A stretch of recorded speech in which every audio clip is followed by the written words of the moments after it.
В новом году мы продолжаем проект независимости. К теме наркомании будем периодически возвращаться. Но наш проект социальный. Мы хотим поднимать проблемы, которые мешают развитию и негативно влияют на общество и молодежь в частности. В этом выпуске мы поговорим о суициде.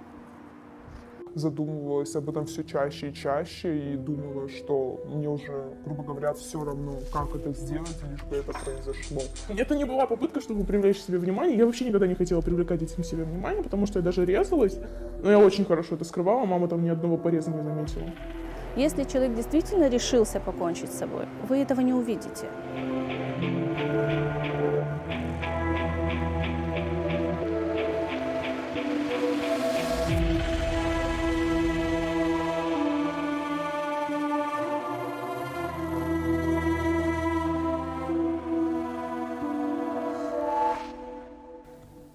Самоубийство в Абхазии – дело семейное. Точной официальной статистики суицидов и попыток самоубийств в республике нет.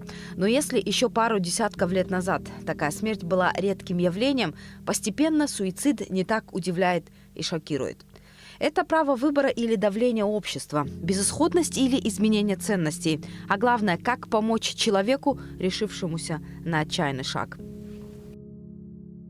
Задумывалась об этом все чаще и чаще и думала, что мне уже, грубо говоря, все равно, как это сделать, лишь бы это произошло. И там уже все было совершенно иначе. То есть были такие случаи, когда я думала совершить, грубо говоря, две попытки суицида одновременно на случай, если одна не сработает, то чтобы сработала другая. Было желание, чтобы кто-то вот вообще оказался в этот момент рядом? Я не думаю, что я часто думала об этом, естественно, после того, как я пережила этот период. Я думала, что способствовало тому, что я сделала, потому что достаточно много случаев, даже среди знакомых, было явно то, что это просто привлечение внимания. Но я считаю, что мои попытки суицида не были привлечением внимания.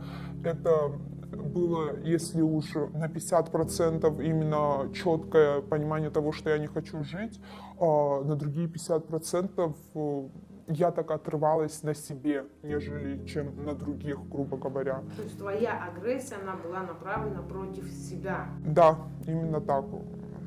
Я пришла к такому мнению.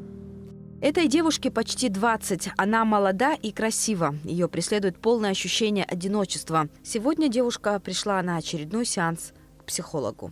Изначально как вы отреагировали на нее? Вот Лана вам предложила? Мне стало интересно. Я думаю, что чтобы меньше людей лежало в больнице, надо поделиться. Да, надо поделиться. И мне кажется, что если я поделюсь своим чем-то, и если кто-то подумает, что... если кто-то увидит, что у него такие же причины какие-то, может, передумает, может, осмыслит. Почему ты посчитала, что это единственный выход? Ну, я не посчитала, я вообще на самом деле почти ничего не помню. Я просто помню, что мне было дико грустно, очень грустно прям. Ну, это у меня там с очень ранних лет там были такие наклонности. Вот говори, с какого раннего? Вот когда первый раз ты поняла, что... Первый раз я поняла, что... Это, наверное, глупо звучит, но, наверное, в 7 лет. Вот первый раз я поняла, что лет в 7. Вот прям очень рано хотела умереть я. И была тоже таким ребенком, немного отстраненным от сверстников. То есть я как-то в углу всегда стояла от них. Не всегда была более тихая, такая более приземленная, депрессивная. Мне и не хотелось. Мне просто вот хотелось сидеть дома, смотреть мультики и ничего не делать. Я в школу через огромнейшую силу ходила, и только потому, что мне мама давала деньги в школу, я их потом откладывала, покупала себе мультики, диски. Вот как бы... Депрессия. Да, это... Детская депрессия. Факторов, толкающих на суицид, много. Неустроенность, давление окружающих, порицание, а также употребление наркотических веществ и азартные игры. Почти у каждого человека когда-нибудь проскальзывала мысль о самоубийстве. Но она не возникает сразу. Стресс постепенно накапливается. И это намного опаснее неожиданного горя, считают специалисты. В 2018 году в социальных сетях была распространена статистика. За 2 месяца 12 самоубийств в Абхазии. И в обществе заговорили о вспышке самоубийств. Кто-то пытался тебя как-то, может быть, вытащить? Ну, как я сказала раньше, это первая такая, грубо говоря, попытка была в 11 лет, но тогда, естественно, я не имела понимания, как, что делать. И я просто перецарапала себе руку, то, естественно, ничего не произошло, и эти попытки, так скажем, не были замечены никем, так как я, естественно, скрывала это от родителей, боялась, что кто-то увидит, и как бы постоянно пыталась это скрыть. Но уже позже, когда как раз-таки настал вот тот самый пик, я, грубо говоря, была увидена своей матерью. Она меня увидела, и после этого я бы не сказала, что что-то исправилось, а все, наоборот, пошло хуже, потому что пошло непонимание со стороны родителей, и это очень сильно угнетало. В чем Да. заключалось вот это непонимание? В твоей ситуации? В моей ситуации мои родители не пытались понять меня, как бы сказать, упрекали меня в том, что они подарили мне жизнь, они подарили мне, как бы сказать, дом над головой, и все, у меня есть все, но при этом мне чего-то недостаточно, и поэтому я так неблагодарно себя веду. Подобные разговоры, естественно, меня усугубляли, потому что я не видела даже какой-то попытки именно понять причину, почему я дошла до такого состояния. И это, как бы, грубо говоря, доводило меня, да, то, что они сводили все проблемы ко мне, также еще больше ухудшало мое состояние. У меня даже были, как бы, грубо говоря, такие попытки, чтобы уйти из дома, пойти к бабушке, лишь бы это не продолжалось, но это не помогало. С малых лет родители охраняют жизнь своего ребенка. Они пекутся о нем, они учат его. Религия христианская, она нас учит тому, что мы должны хранить свою жизнь. Это значит, что любое упоминание о самоубийстве, о прекращении жизни своим личным желанием с точки зрения христианства недопустимо и неприемлемо. Наша вера, она сопутствует нам в жизни так себя вести, чтобы эта жизнь была плодотворной жизнью. Потеря старых ценностей и отсутствие новых – одна из причин, толкающих людей на суицид. В христианстве к этому явлению относятся крайне негативно. Самоубийство считается тяжким грехом. В чем заключается благополучие? Что наши добрые друзья, соседи, родственники благосклонно к чему относятся и к чему побуждают стремиться человеку? Ведь ценностная ориентация – это самое главное, да?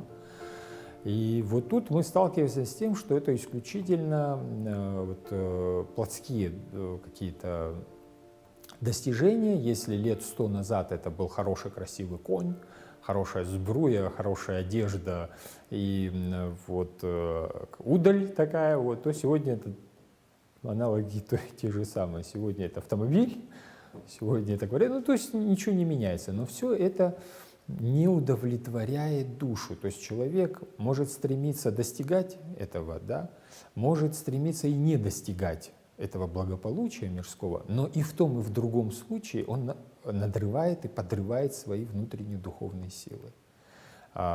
Зачастую становится на путь аморальной жизни для достижения вот этих вот земных благ. И когда он разменивает свою душу, то вы можете вспомнить даже все наши детские сказки, да, когда человек продает душу ради чего? Ради золота, ради денег, ради еще чего-то, и ничего не приобретает взамен. Существует два вида суицида – истинный и демонстративный. В последнем случае человек всячески пытается привлечь внимание к своей проблеме, ищет помощи вокруг себя. Но оба случая опасны. В службу экстренной помощи МЧС не раз поступали звонки от родственников людей, пытавшихся покончить с собой. Когда речь идет об истинном суициде, вряд ли дело доходит до помощи специалистов. Человек, окончательно решившийся на такое, сделает все, чтобы незаметно осуществить свою идею. И только родные и самые близкие люди могут вовремя распознать эти перемены.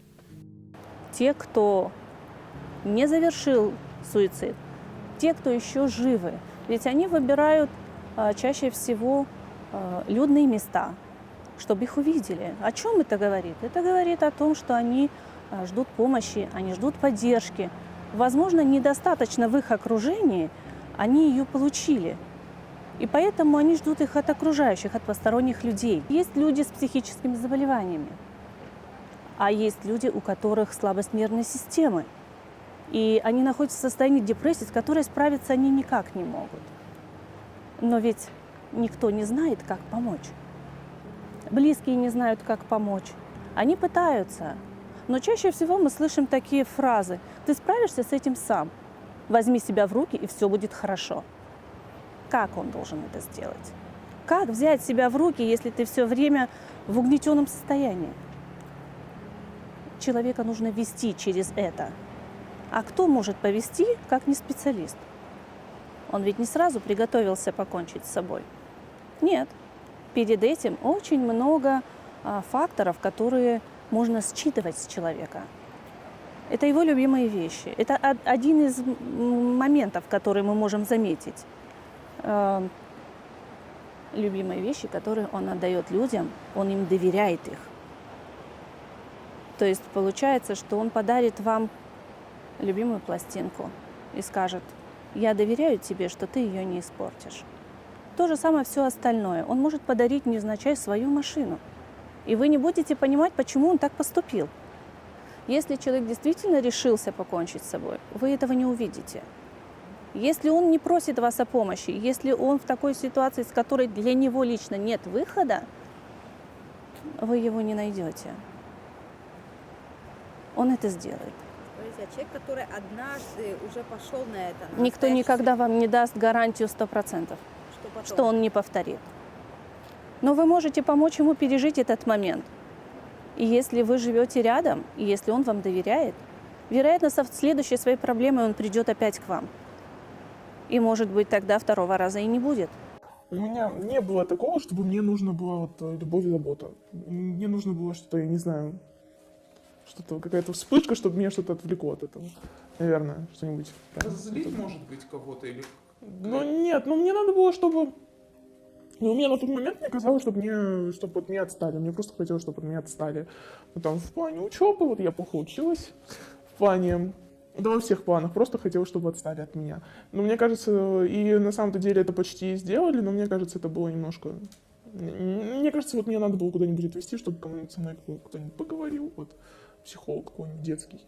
Потому что, ну, ребенку-то сложно, достаточно сложно как-то понять свои чувства. Он просто видит, ну, ему плохо, ребенку. И вот ему плохо, и он как-то реагирует на это по-своему. И я реагировала, можно сказать, не очень хорошо. В таком отрицательном ключе, не понимала, что со мной. И в итоге это привело к тому, что через достаточно долгое количество времени я предприняла очень серьезную попытку суицида. Один из самых распространенных стереотипов, что суицид удел психически нездоровых людей. Но психологи говорят, что с этим может столкнуться любой человек, оказавшийся в сложной стрессовой ситуации. Все ситуации же абсолютно разные, жизненные, разные семьи, разные ситуации. Но и в первом, и во втором случае, вот который вы слышали, и у одной девушки, и у второй девушки очень такая повышенная или крайняя чувствительность. Или еще называют это такая, такая тонкая психическая организация. То есть у них так они устроены, что их нервная система, их мозг, он воспринимает информацию очень-очень на таких тонких уровнях, очень глубоких и тонких уровнях. И вот людям вот с такой очень повышенной чувствительностью, для них, конечно, вот жизнь, она такая более сложная, более уязвимая. Чаще всего близкие люди выбирают неправильную тактику общения с родственником, решившимся на суицид. Даже после неудачной попытки упрекать ни в коем случае нельзя. Заметить, понять и просто быть рядом порой совсем мало нужно, чтобы спасти человека. Твое вот это нежелание жить, оно было связано с тем, что тебе не хватало чего-то со стороны родителей, или это больше, чем внимание со стороны родителей?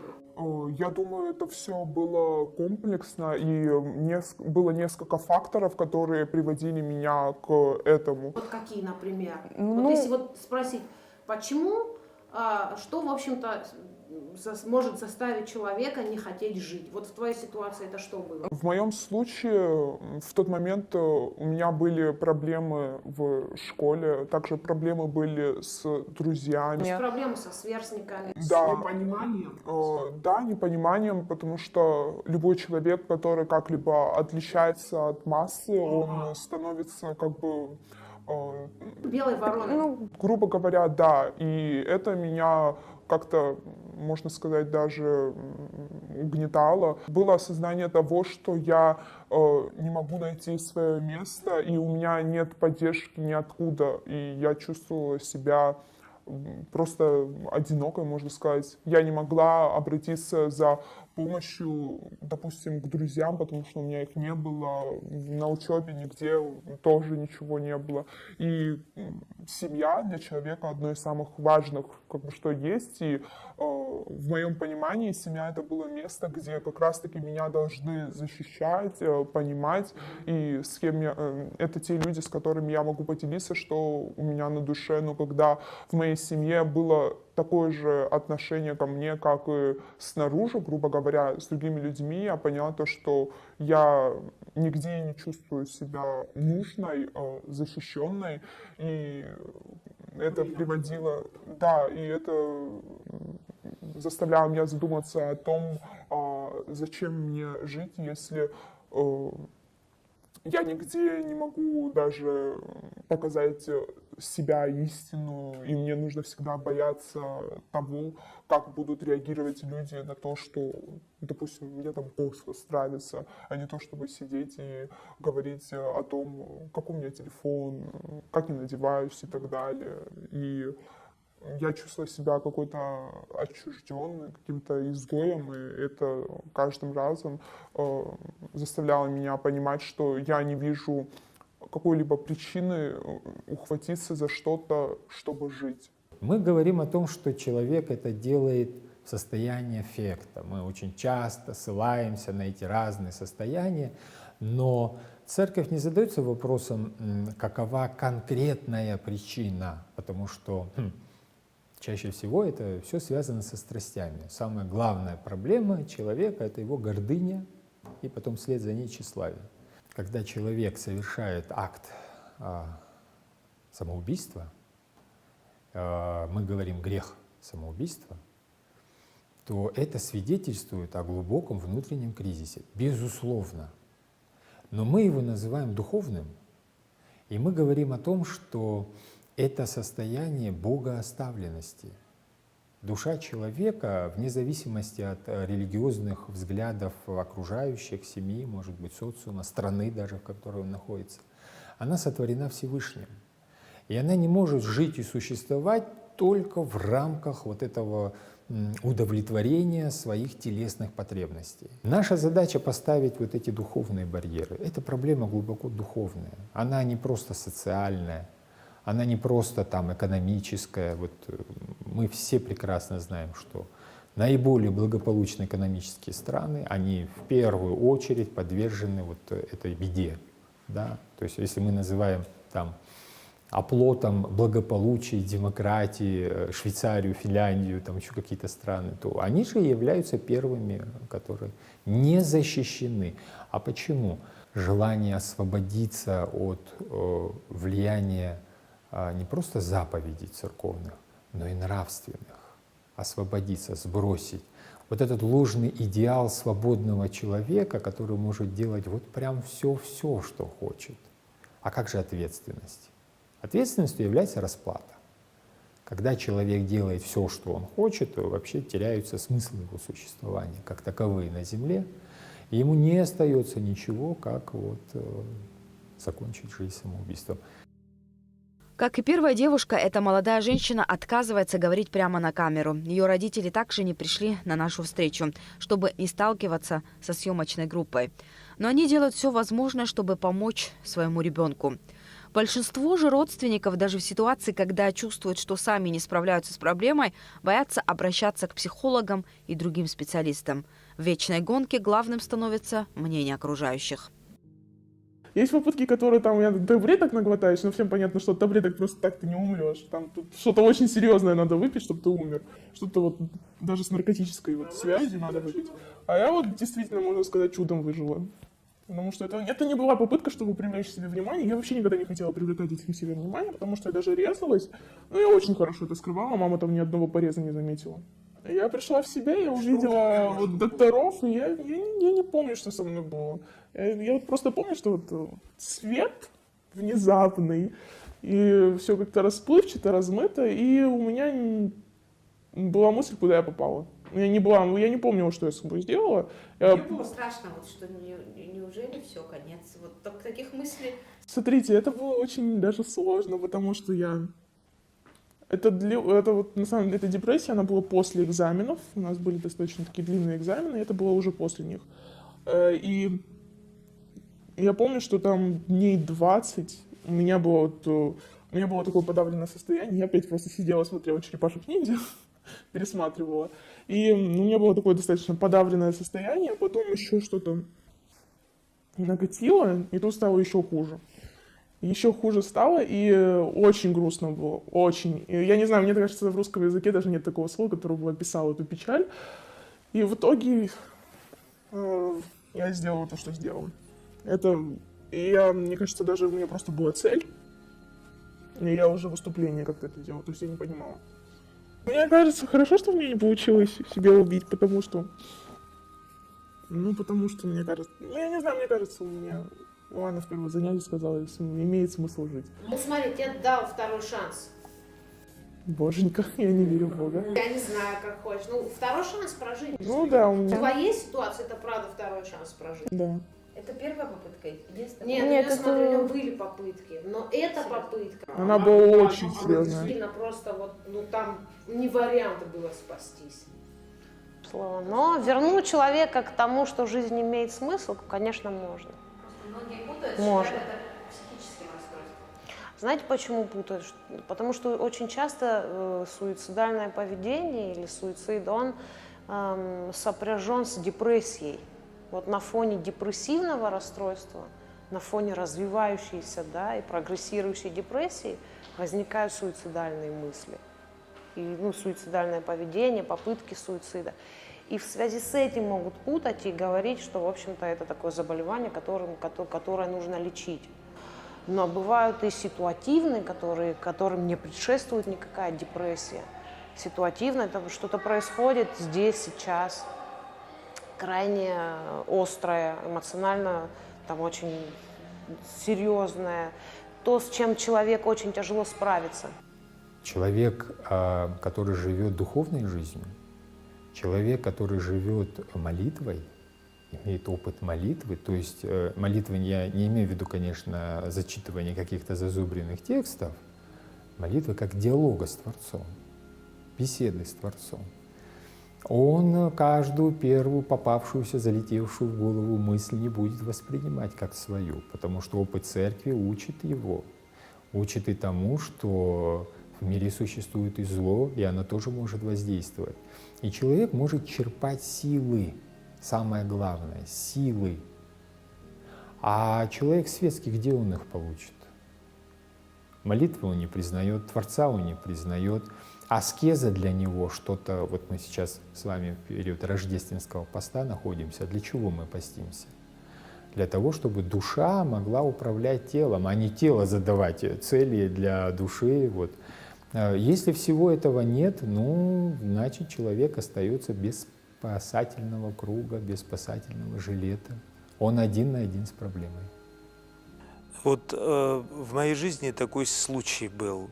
Один пожилой человек, он уже был больным настолько, что он находился в постели. То есть родные ждали, когда он умрет. Но он еще будучи живым, и видя, что длятся его муки, он хотел сделать суицид, он хотел, значит, перерезать себе вены на руках.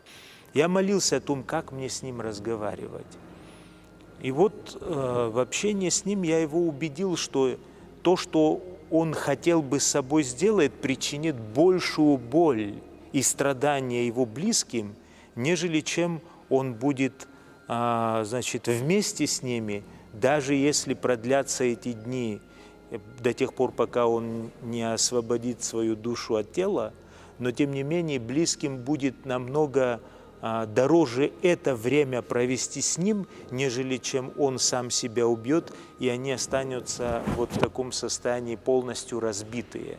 Он меня послушал, и он не решился сделать над собой такого греха. Потом он умер, его родственники похоронили его, но, конечно же, они были благодарны Богу, что их отец, он все-таки ради них свою жизнь сохранил, умер от болезни, но не приостановил ее, значит, так, как он этого хотел до этого ранее. Сейчас есть причина жить? Да, сейчас есть причина жить. Наверное, одна из самых главных причин — это саморазвитие, то, как бы, на что я нацелена. Мне нравится постоянно узнавать что-то новое и понимать то, что вчера я этого не знала. Наверное, второй причиной будет что-то немножко, наверное, личное. Мечтаю как-нибудь через несколько лет родить детей, обеспечить им здоровое детство и жизнь, в которой они не будут закомплексованы, как я. Да, ты категорически от этого отказывалась? Ну, времена меняются. А ты вот могла бы сама помочь человеку, который вот в такой ситуации? Вот ты найдешь слова, найдешь... Ну, блин, я это уже все пережила, поэтому да. Да, мы с тобой помним. Да, то есть если кому и жаловаться, значит, того, что ты хочешь убить себя, это мои знакомые сразу вот и бегут ко мне. Они знают, кому жаловаться. Ты помогла уже так кому-то? Ну, блин, я рассказывала, кстати, вот вы говорили про то, что вот подумайте о там родителях, там, обо всем. И я спросила у своего одного знакомого, почему, допустим, он очень долго жаловался на то, что ему сложно жить, плохо жить. Вот ему... Причем нет таких объективных причин, вот просто плохо. Такая философская личность. Я знаешь, почему так сказала? Потому что мне плохо, я хочу сейчас себя как-то обезопасить или как-то избавить себя от этих мук. Я себе делаю хорошо, тем самым-то убиваю себя, но делаю плохо другим, которые... Ну да, ну вот я у него один раз спросил. Ну, мне кажется, самый верный вопрос, который изначально надо задать человеку, который еще вот говорит себе, или по нему видно, что он еще не убил себя, ну, типа, по нему видно, что он хочет себя убить, но еще не убил. И либо он тебе говорит, что он хочет себя убить, но еще не убил. И самый верный вопрос — это спросить, почему ты этого еще не сделал. Кого-то проблемы закаляют, других же они делают беспомощными и толкают на грань жизни и смерти. При этом чувство вины преследует и родственников жертв суицида, усугубляя ситуацию и создавая новый виток проблемы. Главное – не замыкаться, говорить, просить помощи. Если ее нет среди близких людей, то обращаться к специалистам. Выход всегда есть. Главное – не упустить время.